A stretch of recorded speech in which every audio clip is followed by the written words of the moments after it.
No programa de hoje, O Que Eu Vi da Vida, nós iremos entrevistar o meu amigo Luciano Machado. Luciano Machado tem um testemunho que, de fato, vai trazer para você uma transformação de enxergar a realidade da vida. Então eu quero desde já agradecer. Seja bem-vindo, Luciano. É uma alegria te receber aqui no Que Eu Vi da Vida. Luciano é um homem transformado, que teve, de fato, um encontro na sua vida que resignou, que mudou, que transformou a sua maneira de encarar, a sua maneira de ser. Luciano, fala um pouco pra gente o que você viu da vida e quem é o Luciano. Hoje eu sou uma pessoa totalmente diferente. No passado que Deus me permitiu, né? Entendemos que tudo é permissão do Senhor. Nos permitiu viver uma vida totalmente diferente, né? De tudo que as pessoas imaginam. De você crescer num ambiente a qual as pessoas não valorizam você, nem a sua família, nem nada daquilo que você imagina. A gente cresce num ambiente e se transforma naquele lugar. Aquele lugar me trouxe muitos traumas, me trouxe muitas coisas ruins. Olha só, fala pra gente um pouco, Luciano, da sua infância. Você teve uma infância difícil? Muito difícil. Em que sentido? Vamos botar em sentido de família. A sua família era uma família disfuncional, os seus pais, os seus irmãos. Fala um pouco dessa infância sua para mim. Minha família, meu pai infelizmente era um alcoólatra. A minha mãe não teve a sabedoria, né, de nos direcionar da forma certa. Meus irmãos mais velhos se envolveram rápido. Você tinha quantos irmãos, Luciano? 3 irmãos. Você era o mais velho? Você era do meio? Eu sou o mais novo. Você é o mais novo? Você era o caçulinha? Eu era o caçula. A sua infância foi infância fácil? Você passou a infância brincando? Ou você passou a infância com dificuldade, já trabalhando desde cedo? Não, trabalhando não. Trabalhar não foi um dos nossos começos, não. Porque foi muito difícil no ambiente onde vivia, a gente tinha que sobreviver mesmo. Não era viver, era sobreviver. E meus irmãos logo tomaram conta do lugar, eles viraram bandidos naquele lugar. E eu segui a linha de raciocínio dos meus irmãos. Então quer dizer que os seus irmãos, desde cedo, eles acabaram entrando para a vida do crime e você acabou seguindo os passos dos seus irmãos? Sim, porque era muito difícil Com quantos anos você tinha? Tinha 10 anos. 10 anos de idade. O primeiro cigarro de maconha que eu fumei foi com 10 anos. Com 10 anos de idade, você está dizendo para mim que você já fez o uso de uma droga. Isso. Uma droga ilícita, diga-se de passagem. Primeiro baseado que eles falam, né? Primeiro baseado que eu fumei foi com os meus 10 anos. Porque é difícil, a vida lá era difícil naquele bairro. Aquele bairro era tomado por... O tráfico dominava. Coisas ruins, vamos botar assim. Era para sobreviver. E meus irmãos acharam isso a única forma do sustento. Meus irmãos entraram para o crime mais para sustentar a família. E eles... Então quer dizer, Luciano, que com o dinheiro do tráfico, vocês traziam esse dinheiro para colocar comida na mesa? No caso, eu assisti essa cena. Essa não foi a minha fase. Essa fase foi dos meus irmãos. Sim. E eles traziam, sim. A primeira bicicleta que eu ganhei foi roubada. Meu irmão trouxe, foi uma alegria, né? Mas foi a tristeza de quem ele roubou. A alegria sua foi a tristeza de outra? De outra criança. De outra criança. De outra criança. Mas você se sentia culpa ou você não tinha noção do que estava acontecendo? Eu achava bom. Eu gostava daquilo, porque trazia a alegria. Como a alegria que o mundo nos dava. Era passageira, mas tinha aquela alegria, aquele momento de desfrutar alguma coisa boa. A gente botava a culpa na sociedade, mas não era a sociedade, né? Infelizmente, eram nossas escolhas. Você nasce nesse bairro, você chega à sua infância nesse bairro, você está dizendo para mim que os seus irmãos eram pessoas que acabaram se envolvendo com tráfico, se tornaram traficantes dentro desse bairro, e com o dinheiro desse tráfico, os seus irmãos acabavam trazendo comida para dentro de casa e você, como mais caçula, acabava, aspas, aí, se beneficiando com isso. Se beneficiava, achava muito bom. Era satisfatório quando eles chegavam com dinheiro. Meu pai sumia, desaparecia. De vez em quando vinha nos finais de semana. Sua mãe chorava muito por conta disso? Quando ele vinha, ele batia nela ainda. Aí meus irmãos... Seu pai era um ébrio? Meu pai era terrível. Terrível. Meu pai, infelizmente, ele não soube nos criar. Nem soube se criar, na realidade, né? Ele também virou um alcoólatra, se perdeu. A gente não tinha um pai presente, um pai que, o filho não é assim, dá uma surra em você se você fizer isso. Não, minha mãe às vezes tentou, mas meus irmãos, eu fui criado pelo meu irmão mais velho, e ele era um dos líderes do bairro, era um dos chefes dos bairros, então... Chefe do tráfico do bairro. Do tráfico do bairro, do crime, era um dos criminosos mais influentes, vamos botar assim. Entendi. Da quadrilha que tinha lá no bairro. Então eu me espelhava nele, ficava atrás dele, colei com ele, porque eu via coisas boas, né? Eu via que vinha coisas boas para minha vida ali. É interessante, Luciano, que as pessoas que acabam entrando nessa vida do crime, eles espelham nessa pessoa e têm como eles um herói, não é verdade? Eles projetam uma imagem naquela pessoa do tráfico, naquela pessoa que vive no crime, como sendo o seu herói. Esse seu irmão era um herói para você? Meu irmão não, ele é ainda, porque agora ele saiu do crime. Ele deixou o crime? Deixou. Ele só... Mas na época que você era criança, ele era meu espelho, a referência era ele e ele era um herói para você. Meu Superman, ele era. Eu amava meu irmão de todas as formas. Você achava bonito aquilo, né? Achava ele, todo mundo baixava a cabeça quando ele passava na rua. E eu passava atrás dele e as pessoas falavam, é o irmão dele, não mexe não. Isso cresceu dentro de mim. Agora vamos lá. Nós estamos entrevistando hoje no Que Eu Vi da Vida o Luciano. O Luciano é uma pessoa que de fato experimentou um lado da vida, da obscuridade, da criminalidade, da bandidagem. E eu queria te desafiar aí até o final conosco, porque de fato tem muito mais coisa aqui para você ouvir e para você presenciar. Então você está dizendo para mim que com 10 anos de idade, você já se espelhava no seu irmão, você tinha o seu irmão como seu herói, como a sua referência, mas você não ficou só na periferia. Você, depois do primeiro cigarro de maconha que você usou, qual foi o próximo passo que você tomou? Eu me aprofundei. Depois daquele bairro ali, nós eram dois irmãos temidos lá mesmo, meus dois irmãos mais velhos. E quando mataram um dos meus irmãos, a gente se mudou daquele bairro. Então peraí. Opa, você está trazendo um ingrediente interessante aqui.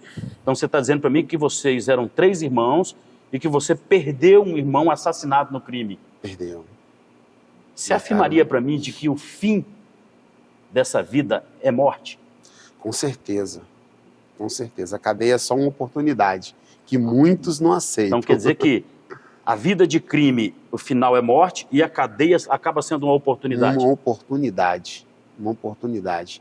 Muitos acham a cadeia um lugar ruim quando um cara da favela vai preso. Muitos questionam, acham errado. Mas agora eu tenho essa visão que é uma oportunidade que esse cara está tendo de não morrer. Que muitos que foram para a cadeia e voltaram para a rua morreram. Não durou uma semana, não durou Mas você com 10 anos de idade, você foi mais fundo na vida do crime? Eu fui muito mais fundo do que os meus irmãos. Fala para mim um pouco disso. Pior do que meus irmãos. Conta para mim um pouco disso. Porque meus irmãos, eles roubavam e traziam alimentos, eles não compravam drogas e armas. Eu não queria saber disso. Eu queria crescer, eu queria ser o chefe. Anos? Aos 14 anos eu já era gerente da Boca. Com 14 anos você se tornou gerente de uma boca de tráfico? Fiquei gerente da Boca de tráfico. Estava querendo ser o dono. E você era usuário intenso? Ou você... Não, só maconha mesmo, só baseadinho, não me envolvia com... Você entrou na vida do furto e do roubo? Muitos assaltos, praticamos muitos assaltos. Infelizmente, as situações nos levavam para isso. Nós estamos num programa Que Eu Vi da Vida, né? E o Que Eu Vi da Vida relata fatos reais. Nós não estamos aqui para criar nenhum tipo de sensacionalismo, mas para mostrar para vocês que existe uma luz no fim do túnel. Repetindo, existe sempre uma luz no fim do túnel. E eu disse aqui, Luciano, em um dos nossos programas, de que só vive o propósito quem suporta o processo. Eu vou repetir, só vive o propósito quem suporta o processo. E hoje eu conversando aqui um pouco contigo e conhecendo já a sua vida, depois que você deixou essa vida do crime, eu posso dizer que isso tudo foi um processo para você viver o propósito. Então você está dizendo para mim que foi para a vida do crime, que você roubou, que você furtou, que você era um usuário, mas que não era um usuário de outras drogas além da maconha, mas e essa vida sua te levou a praticar coisas que a nós não permite contar aqui em frente às câmeras, concorda? Com certeza, porque o tráfico, infelizmente o tráfico, ele traz muita dor, né? Ele traz muitas coisas que as pessoas nem possam imaginar. Porque o traficante, para manter a sua posição, ele tem que ser ruim. Ele tem que mostrar o lado ruim Mas dele. quem te conhece não acha que você foi tão ruim assim. Graças a Deus. Talvez esse ruim, ele ficou para trás. Amém. Esse leão, Amém. ele virou um gatinho. Um cordeiro. Virou um cordeirinho. Como eu disse, meus irmãos, eles entraram no crime para manter a casa com comidas. Eu entrei no crime para comprar armas, comprar mais drogas, para deixar a boca forte, como dizem, a gente chama, para nossos inimigos olharem e, se vierem, vão ter certeza que vão morrer mesmo. Porque no tráfico você tem que manter uma posição, né? Como na política, né? Você tem que ser maior, você tem que ser mais forte. A sua campanha, ela tem que ser mais forte do que a do cara. É muito intensa. Você viveu uma vida intensa. Muito intensa. Você está com quantos anos de idade hoje? Eu tenho 43. Você caiu alguma vez? Você foi preso alguma vez? Na cadeia não, mas eu tive umas 7 passagens DPJs. Fiquei preso no máximo 15 dias. Você chegou a ficar preso no DPJ uns 15 dias? 15 dias. Aí, sei lá, né, que Deus me tirou, não deixou eu cair nesse presídio.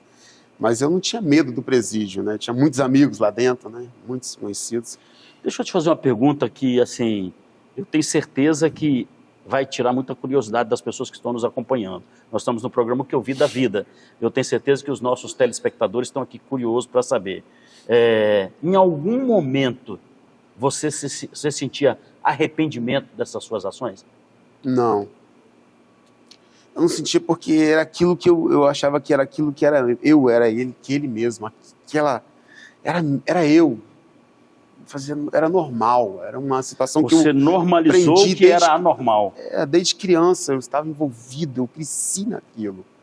Então, uma vida que era um ambiente normal para mim. Era normal, as pessoas não tinham raiva, ódio, não importava. Era normal.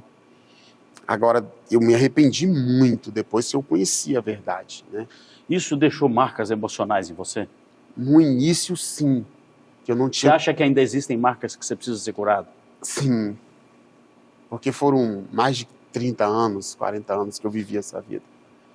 Pessoal, nós estamos aqui no nosso programa Que Eu Vi da Vida, entrevistando o Luciano Machado, um jovem ainda, mas que na sua infância, adolescência, ele gastou toda a sua infância e adolescência na vida do crime, mas que hoje teve uma mudança, uma ressignificação do seu sentido e da sua maneira de viver. Eu quero te fazer uma pergunta. Nosso tempo, ele é acelerado, ele corre, né? E a sua vida, precisávamos de nós termos aqui pelo menos uns 3 programas. É verdade. Mas assim, você se lembra de ter algum desses amigos seus que morreram na vida do crime? Vários. Se posso contar, uma mão só que está vivo. Os que estão vivos, talvez numa mão só. Mas porque, de fato, em algum momento resolveram ter um encontro com Deus para mudar a vida deles. Não, morreram mesmo. Não, estou dizendo desses que estão vivos. Ah, sim. Não, uns 2 ainda não estão com Jesus, mas... Você já teve vontade de ir lá falar de Jesus para eles ou já fez? Já fiz. Já fez? Já fiz. Tem muitos que eu tenho que ir ainda, tem lugares que eu preciso ir ainda. Né? Tenho até que sair desse acomodismo, eu preciso ir nesses morros aí, tem muita favela que eu preciso entrar ainda aí, né? Mas ainda tem umas coisas ainda a ser resolvidas, ainda foi muitas coisas que a gente praticou, né?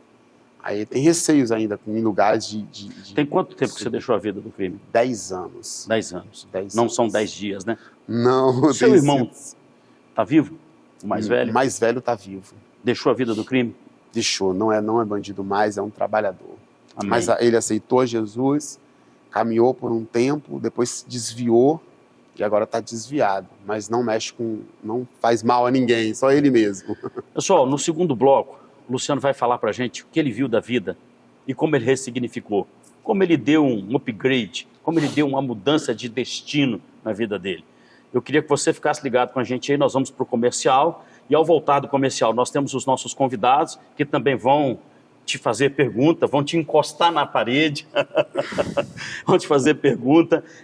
Eu queria que você ficasse conosco aí. Não sai não, Fica aí porque é apenas o começo daquilo que de fato ele viu da vida. Vamos ao comercial.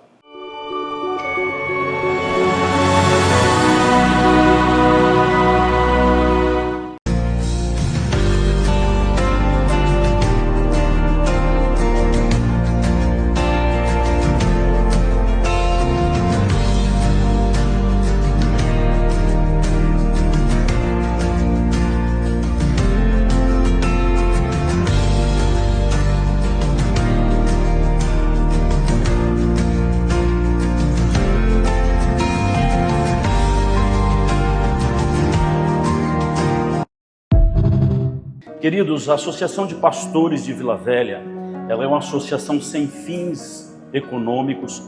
Ela já existe há mais de 30 anos na cidade de Vila Velha. Deus, pela sua misericórdia, nos deu a oportunidade de, em 2003, 2004, 2005, estar à frente da Associação de Pastores na condição de presidente.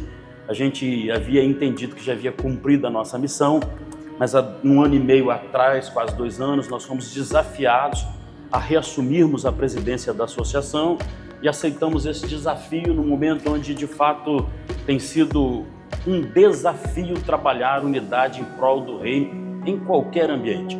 Sobretudo hoje, nos dias em que nós vivemos um dia de agenda super ocupada. Todos nós temos uma agenda, a coisa mais difícil é a agenda de pastor, né? Nós estamos sendo recebidos aqui pelo pastor Leonardo, que abriu as portas da sua igreja para receber a Associação de Pastores, e a importância que tem de nós vencermos as nossas diferenças dogmáticas, caminhando em visão de reino. Pastor, muito obrigado por nos receber. Eu queria que o senhor deixasse uma palavra para a gente aí, da importância da Associação de Pastores. Para nós é muito importante, né? A gente está caminhando em unidade, cada um na sua igreja, mas como pastores de uma cidade, trabalhando em conjunto, unidos. A gente precisa realmente quebrar essas barreiras, entender que a vontade do Senhor é que nós estejamos juntos. Nós temos uma cidade para ganhar e nós só ganharemos essa cidade se nós andarmos em unidade. Eu creio nisso e é um prazer para nós recebê-los. Essa casa é de vocês, fiquem à vontade. Realizamos no dia 2 de dezembro a reunião de associação de pastores e líderes evangélicos em Vila Velha. Tivemos um tempo de edificação, de louvor, de unidade, de comunhão e, sobretudo, recebemos a instrução da palavra que veio ao encontro daquilo que de fato nós precisávamos. Encerramos esse ano com esta reunião abençoada, onde fomos extremamente edificados. A gente teve o privilégio de receber o pastor Rafael Vailan, que trouxe para a gente uma palavra extremamente edificante, de ânimo, uma palavra que nos conecta com os céus e nos alinha com a vontade de Deus, apresentando para a gente algo que de fato é uma realidade no meio dos pastores, que é o desânimo. Como vencer esse desânimo? Pastor, uma alegria te receber aqui, uma alegria estar aqui contigo e ser ministrado através da tua vida, de tudo aquilo que você apresentou para a gente aí. Amém, pastor. Eu que agradeço o convite, fico muito honrado pelo trabalho que tem sido feito aqui na Associação de Pastores de Vila Velha. Que Deus continue te abençoando, te concedendo graça, unção e sabedoria para promover a unidade do corpo de Cristo aqui em Vila Velha, que é tão importante. As igrejas evangélicas em Vila Velha sinalizarem o reino do Senhor. Isso que importa. Pastor Ricardo, diga pra gente aí qual a importância dessa reunião para a cidade de Vila Velha, para o corpo de Cristo. Querido pastor, só tende a somar, né, quando os pastores se unem em prol do mesmo objetivo, primeiramente de construir relacionamentos de parceria, relacionamentos saudáveis que farão com que fortaleça a comunhão do corpo de Cristo. Eu, como psicólogo, também vim trazer minha contribuição, né, com aportes da ciência, da palavra de Deus também, para ajudar os irmãos com apoio psicológico, pastores que sofrem, famílias de pastores e os membros da igreja também com suporte emocional. Aguardem as nossas próximas reuniões e venha se conectar conosco. O que vida, vida. E você vai entender que Deus tem um propósito para você.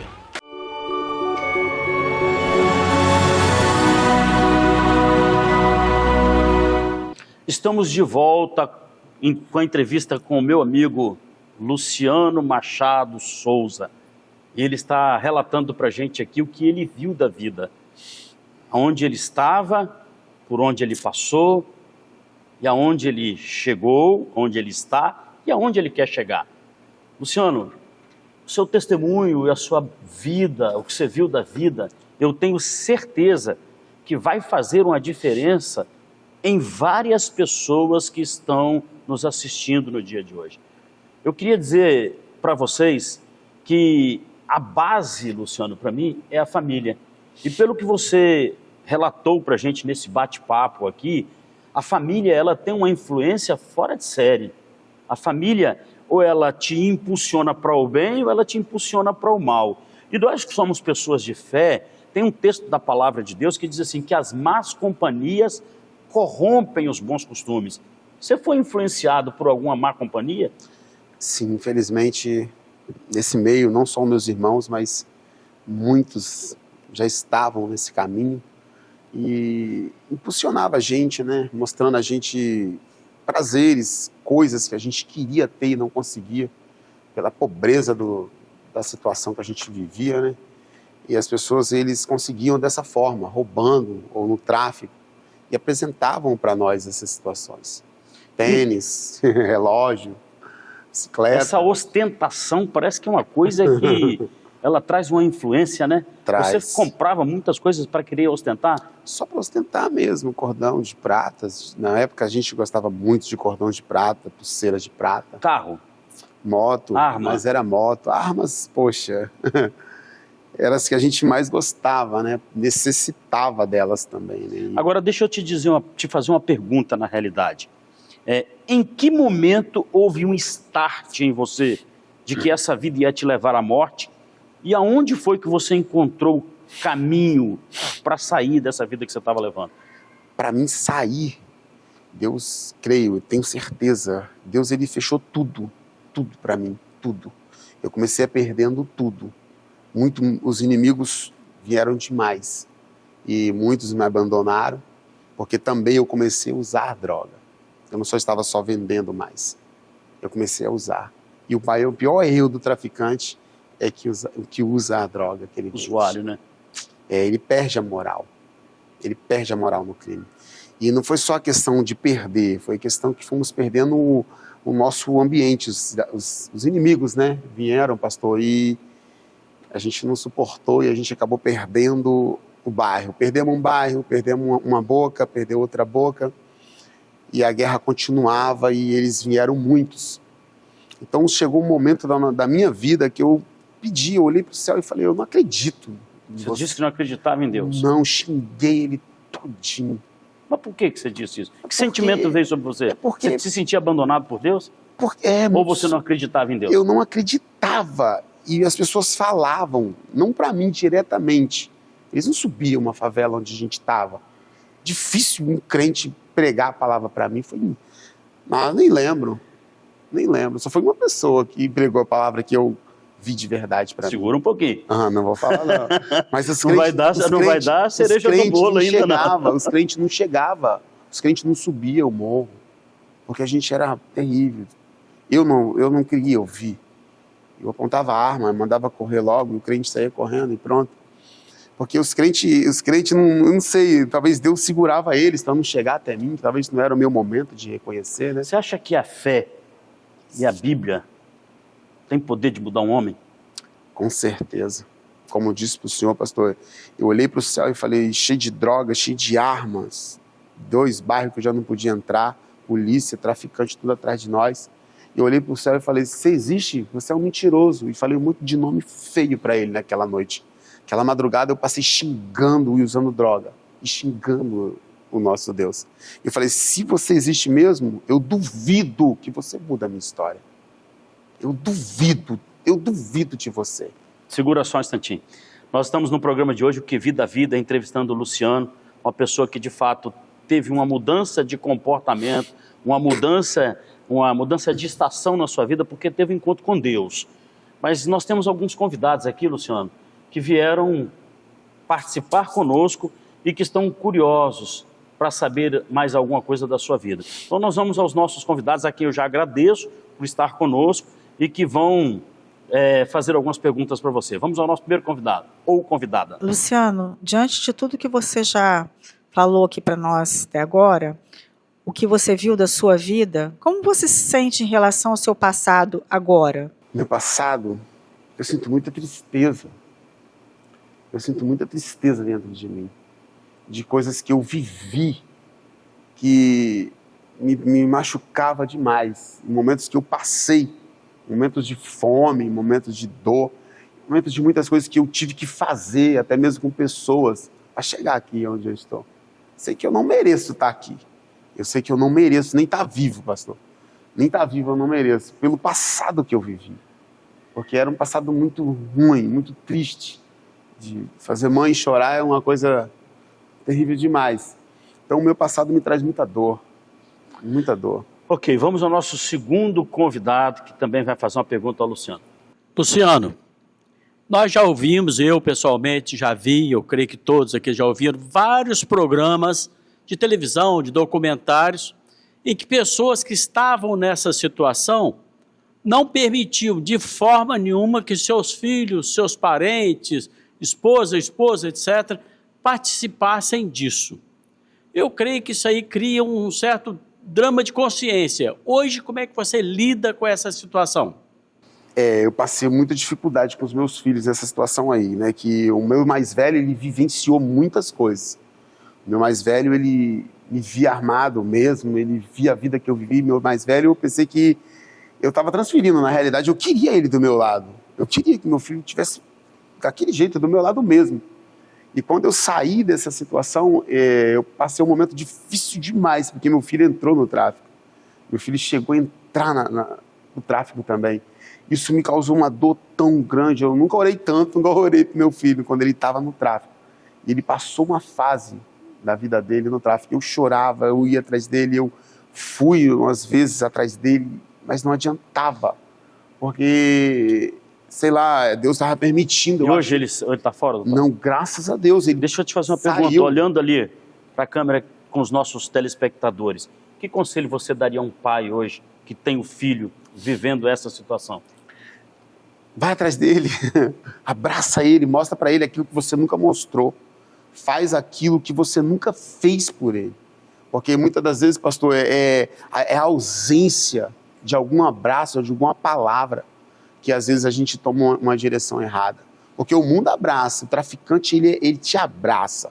Ele te abraça, te dá tênis, te dá cordão, te dá dinheiro para você ir para o baile, ele te dá uma moto para você andar. E muitas das vezes o seu pai não te dá nenhum carinho, não te dá nenhuma atenção. Então o mundo, ele abraça, tá? O traficante, ele é usado mesmo. Ele é bem doce. Vamos ao nosso terceiro convidado, que vai fazer uma pergunta ao Luciano. Ananias teve dificuldade de aceitar Saulo, porque ele era um perseguidor da Igreja de Cristo. Em face disso eu te pergunto, você teve mais facilidade de aceitação no meio cristão ou entre os seus amigos? Quem mais acreditou na sua transformação de vida? Os cristãos ou os que eram seus amigos do crime, do movimento? Resposta boa. Foi os meus amigos. Os crentes não me aceitaram, não. Os crentes me empurraram para fora da igreja. Se eu fosse depender dos crentes, pastor, nem aqui eu estava hoje. A igreja que a gente participou, quando eu ouvi a voz, eu estava perseguido rapidinho. Você acha que isso era um preconceito? Rápido. Não sei, eu serei rápido. Eu estava perseguido um monte de bairro, não tinha lugar para ir, não tinha lugar para dormir. Fiquei 3 dias nas ruas. E uma pessoa falou, tem um serviço assim. Eu fui nesse lugar e falaram, não, é só daqui a 3 meses. Eu falei, daqui a 3 meses eu tô morto. E uma voz falou no meu ouvido assim, ó, vai atrás do seu tio que ele vai te ajudar, ele é crente. E começou a chover. E outra voz, que vocês acreditarem ou não, eu ouvi as duas vozes. A outra voz falou assim, ó, não tem jeito para você, se mata, tá vendo essas Scanias aí? Foi lá no contorno, eu tava, uma chuva danada, chovendo, e eu todo molhado, e a voz falava, se joga na frente dessa carreta e acaba com isso logo. Eu falei, é isso mesmo que eu vou fazer, chega. A outra voz falou no meu ouvido, vocês acreditando ou não, você pode até se jogar, mas você não vai morrer. Você vai se machucar todinho, mas você não vai morrer hoje. Nós estamos no programa de hoje, O Que Vida a Vida. E assim, pode concluir. Deixa eu concluir. E eu fui atrás do meu tio, pulei a roleta no Transcol, fui lá no bairro onde meu tio mora. Meu tio falou assim, você é muito perigoso, não dá para você ficar aqui comigo não. Você vai trazer perigo para minha família. Eu nunca matei um crente, mas eu vou voltar aqui e vou te matar. Porque ele me ignorou no momento que eu mais precisei da minha vida. Mas aí, em algum momento, alguém te estendeu a mão. Sim. Em algum momento alguém te alcançou. No mesmo dia? Foi nesse mesmo dia. Fala para mim quem é essa pessoa. 8 horas da manhã. Quem é essa pessoa que estendeu a mão para você? Atualmente agora é minha esposa. 8 horas da manhã essa mulher... Como é que é o nome da sua esposa? Agora é Pastora Aline agora. 8 horas da manhã ela vindo da consagração. Ela já te conhecia? Nunca me viu, nunca vi ela na minha vida. Eu achei que ela era louca, eu achei essa mulher é doida. Meu tio pegou e falou assim, ó, evangeliza ele aí. Eu empurrei meu tio, ele subiu a escada correndo. Aí ela veio sentado na calçada esperando o ônibus para ir para casa do pistoleiro onde eu ia morar com ele, não tinha solução. Ela passou e falou assim, ó, Jesus te ama e muda a sua história hoje. Aí eu quase xinguei ela também, né, já estava daquele jeito. Xinguei, falei, não acredito em crente não, senhora. Dá licença que eu não acredito nesse negócio de Deus não. Não acredito em crente não. Aí ela começou a revelar coisas que só eu e Deus sabia. Coisas que eu tinha falado com Deus, ela tinha falado ali comigo, abaixada ali, uma chuva e ela com a sombrinha. E ela me ofereceu esse Jesus naquele momento ali. Deixa eu fazer o seguinte, eu vou fazer uma surpresa para você. A Aline está aí. A Aline está aí e nós vamos convidá-la para vir sentar nesse sofá aqui, para que vocês possam contar um pouco para a gente como foi essa experiência. Vocês estão há quantos anos casados? 10 anos. Chega aí, Aline, eu queria que os nossos convidados aplaudissem a Aline agora. Acho que é legal. Senta aqui do nosso lado aí. Alegria te receber aqui. Seja bem-vinda. Então quer dizer que você foi essa mulher de coragem, essa mulher usada por Deus para tirar esse homem da vida do crime, para tirar esse homem da vida de perdição. Enviada, né, irmão? Eu fui uma enviada por Segura Deus. só um instantinho. Olha só, nós vamos concluir aqui com o nosso convidado Luciano Machado, que está compartilhando conosco o que ele viu da vida, a maneira com que Deus transformou a vida dele, a maneira com que ele ressignificou a sua maneira de encarar e de enxergar a vida. O que eu quero dizer para vocês é que algumas lições ficaram para a gente de forma muito intensa nesse programa de hoje. Primeiro, família é a base de tudo. Não abandone nunca o teu filho. Seja exemplo para os seus filhos. Seja exemplo para os seus irmãos. Sabe? Seja exemplo para aqueles que estão ao seu redor. Segundo, a vida do crime não compensa. A vida do crime, o final é morte. Mas eu quero dizer para vocês que há esperança. Assim como houve esperança para esse homem, há esperança para você.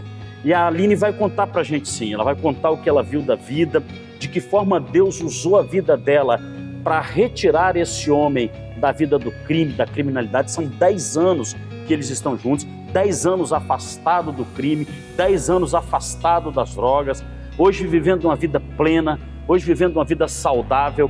Mas você vai fazer o seguinte, você vai ligar conosco no nosso próximo programa, porque a Aline vai testemunhar para a gente como Deus usou a vida dela para retirar a vida desse homem do crime.